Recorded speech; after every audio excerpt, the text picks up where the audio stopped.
All right, time to get a check back with our meteorologist. We have Troy Bridges in. This is kind of an interesting storm, I feel like, Troy, because it's got this huge eye. About 50 miles wide. Right, and we've seen it would almost worry us more if it were more tight and strong, right? That's true, and that's how it was with Ian, and we say this all the time. I know Chief Meteorologist Tom Sorrells does all the time. Every storm is different.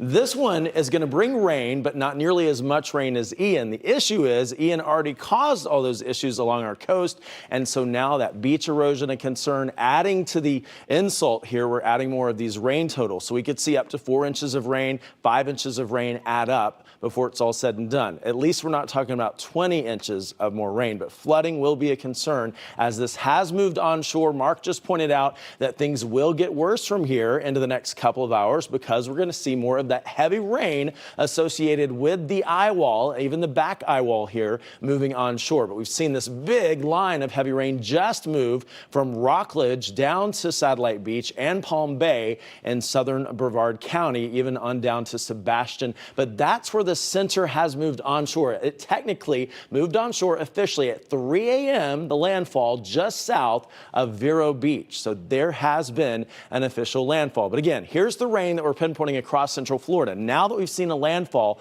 more of these heavier bands are going to start to move in. So heavier rain leading to more of a flooding concern. Now we will see that threat of tornadoes still around as we see this landfall, but we're not going to see a very high chance for tornadoes as we talk about that. But the wind will be a real concern. You can see these bands of yellow. That's a couple of inches of rain an hour coming down. The red could indicate about 3 to possibly 4 inches of rain an hour coming down. That's moving through parts of Volusia and Brevard counties. But there's Altamont Springs to Deltona to DeLand, back down to Dr. Phillips. We're seeing some of that light to moderate rain getting heavier as we head into the next few hours. The other big concern, wind will continue to pick up for central and even western zones as we head into the next several hours. These are sustained winds. Keep in mind 39-mile-per-hour winds and greater are tropical storm force winds. Sustained winds right now very close to that at Daytona Beach, 38-mile-per-hour sustained winds. 47-mile-per-hour sustained winds right now in Cocoa Beach, and winds right now at 52 miles per hour in Melbourne, 32 in Orlando. Gust, of course, much greater than that at 54 miles per hour at Cape Canaveral, 64 in Melbourne, Daytona Beach at 52.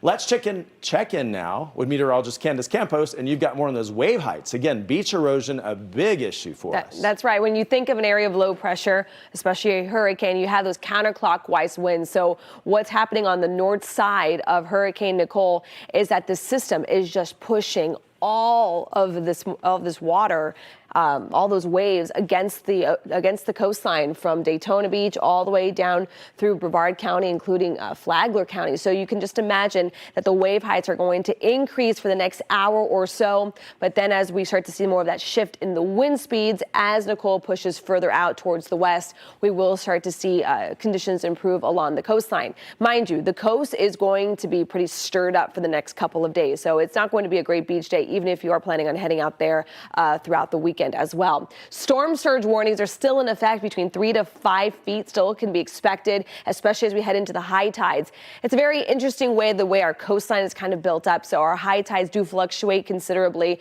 Areas up in Flagler, your high tide is happening around now, where areas in Daytona Beach and Brevard, your high tides will start to shift a little bit closer towards that 7, 8 o'clock hour.